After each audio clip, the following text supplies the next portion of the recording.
bloco anterior falávamos da fase que nós já estávamos depois de termos passado pela experiência do novo nascimento em Cristo Jesus.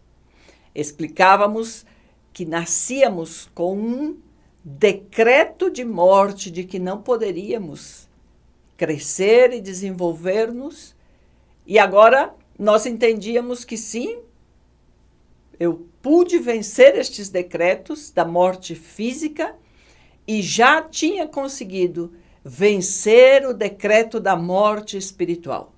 Agora eu havia nascido de novo.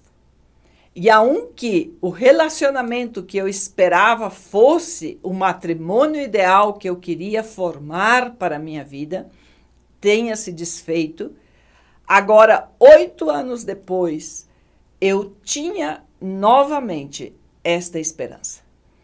Um matrimônio com um cristão, eu estava comprando a loja que era do meu pai, que havia sido do meu pai, nós estávamos casados, crescendo financeiramente e recebemos a visita de um irmão boliviano, juntamente com o cunhado do nosso pastor na nossa casa, aonde este irmão boliviano nos contava uma história triste de como a comunidade indígena que ele era participante, estavam sendo explorados.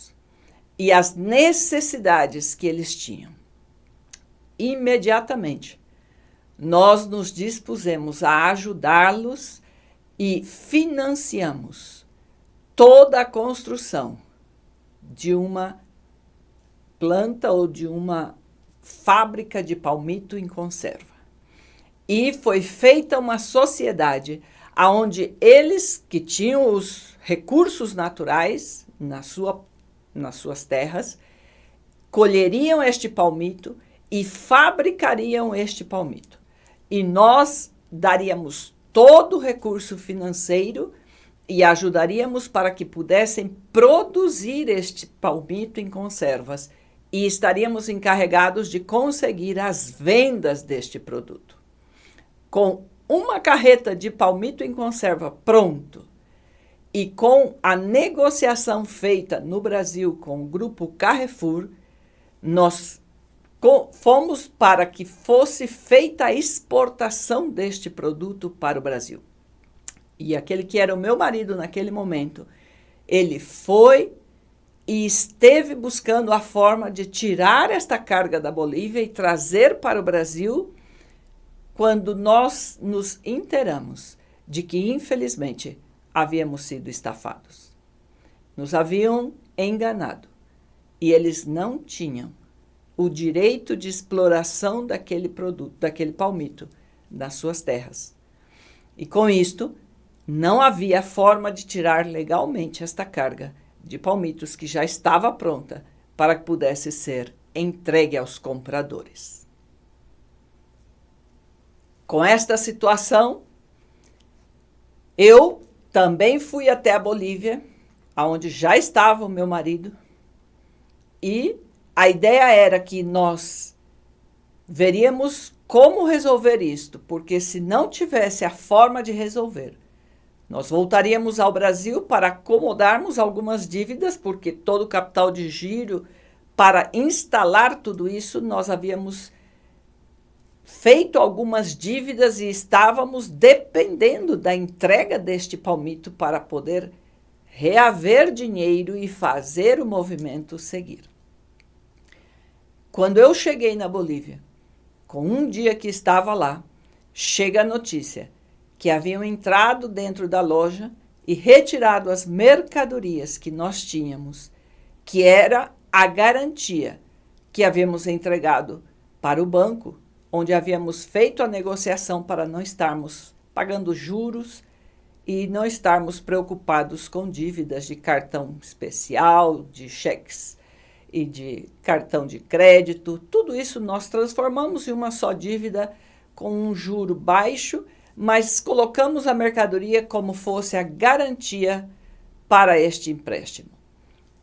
Uma vez resolvida a situação em Bolívia e tirado este produto, nós teríamos o recurso suficiente para pagar todas as dívidas e estarmos prontos para seguir com toda esta negociação.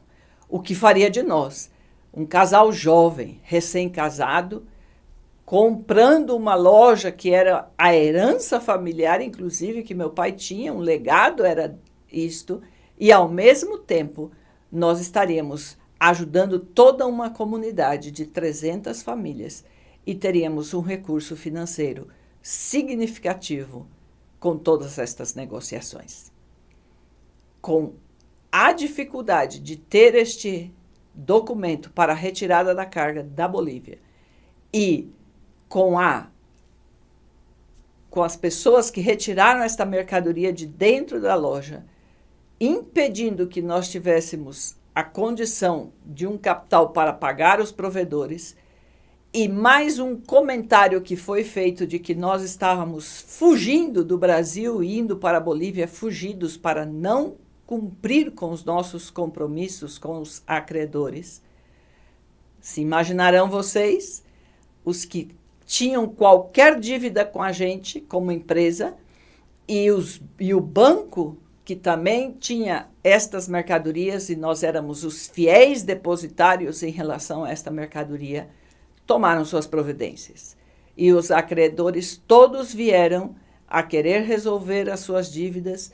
O banco nos colocou um mandado de prisão para nós e nós começamos a receber telefonemas de que não viéramos, que não havia como porque as coisas estavam piorando.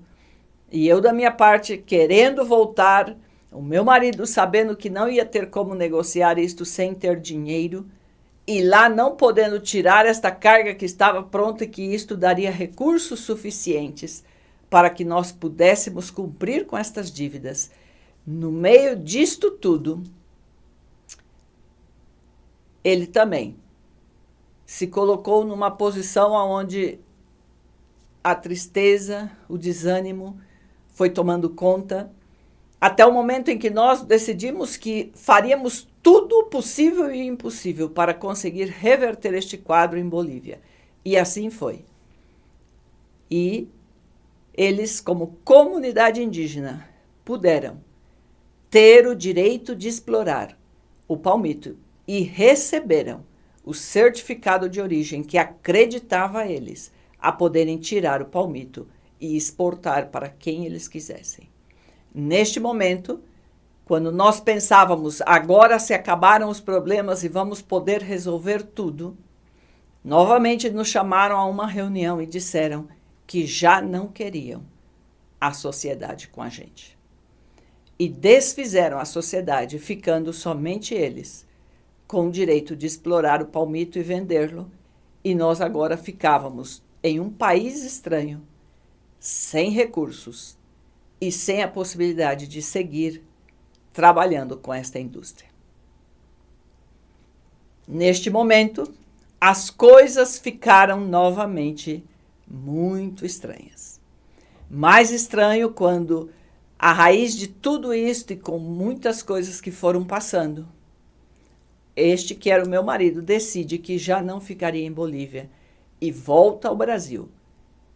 E eu fico sozinha, estrangeira, num país onde eu não falava aquele idioma, sem dinheiro, sem trabalho, sem ingressos e com a impossibilidade de voltar na cidade ou na casa onde eu vivia antes. Só que eu tinha Deus. Era diferente agora. Uma vez mais eu via o meu piso e via todo o que eu achava que havia construído desmoronar-se. E eu não me dava conta. E eu não sabia que era neste momento, desta aflição e da perda total de tudo isto, até do matrimônio, que Deus começaria uma obra de restauração na minha vida. E ele me entregou promessas que ele foi cumprindo durante estes quase 30 anos que eu permaneci na Bolívia. Ao início, eu falava que os meus pais, ao divorciar-se, terminaram afastando-se de nós e nós ficamos como que sem pai e sem mãe. Não tínhamos um lugar para chegar e dizer: este é o meu lar, aqui é a minha cama, este é o meu quarto. E Deus utilizou naquele momento, na Bolívia, 2 pessoas, que são os pastores da igreja que eu estava congregando, para, através deles, sarar a minha vida. E eles se transformaram em um pai e uma mãe para mim. E eles me acompanharam estes quase 30 anos. Nunca desistiram de mim e acreditaram que eu teria a possibilidade de ser um instrumento na mão de Deus para poder realizar a obra dele aonde eu estivesse. Eles acreditaram em mim quando nem eu mesma acreditava que eu ainda pudesse fazer algo útil. E eles me abrigaram na sua casa e eu pude estar com um quarto, com uma cama e com uma família. Um pai, uma mãe e irmãos, uma irmã e um irmão, que naquele momento eram um instrumento de Deus para curar a minha vida a nível familiar. Eu estava assim naquele lugar, mas eu não me sentia sozinha, não me sentia sem amparo ou sem uma família, eu me sentia em casa. E muitas vezes, quando eu viajava para o Brasil para visitar a minha família e voltava à Bolívia, eu encontrava na minha cama um cartão dela, desta pastora, que é a minha mãe adotiva: bem-vinda à casa. E Deus estava me curando. A palavra de Deus diz que se nós deixamos pai, mãe, irmãos, terras, bens, por amor dele, ele nos entregaria 100 vezes mais nesta terra e a vida eterna no porvir. Deus cumpriu esta palavra sobre a minha vida. E ele me entregou muitos filhos naquela terra. Eu pude desenvolver um trabalho na obra do Senhor naquela igreja, juntamente com estes pastores, que criou laços afetivos, me entregou inúmeros irmãos e irmãs que eu tenho certeza, assim como eu os tenho no meu coração, eles têm eu no coração deles. E Deus estava restaurando a minha vida emocional.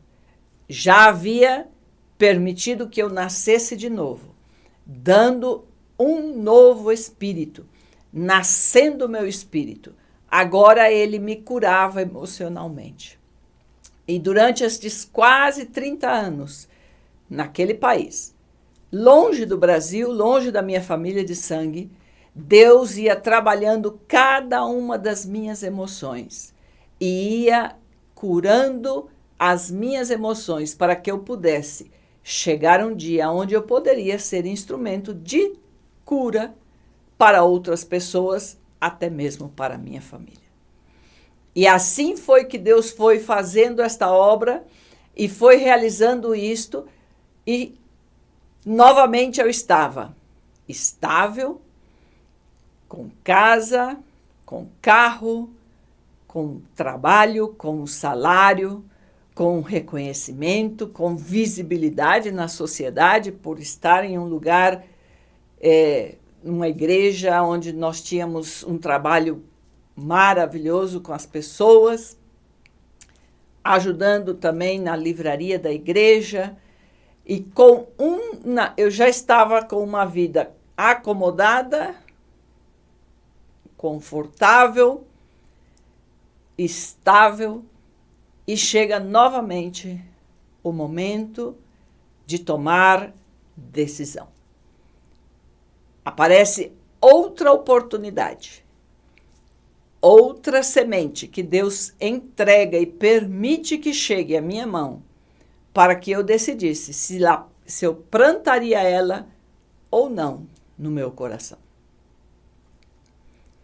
Esta oportunidade, a semente que Deus me entregava agora, era que eu poderia decidir se eu me manteria nesta posição cômoda, estável financeiramente, ou se eu decidiria voltar para o Brasil para estar com a minha mãe, que agora já com 84 anos, necessitava alguém que a acompanhasse, que a cuidasse e que fizesse as coisas juntamente com ela.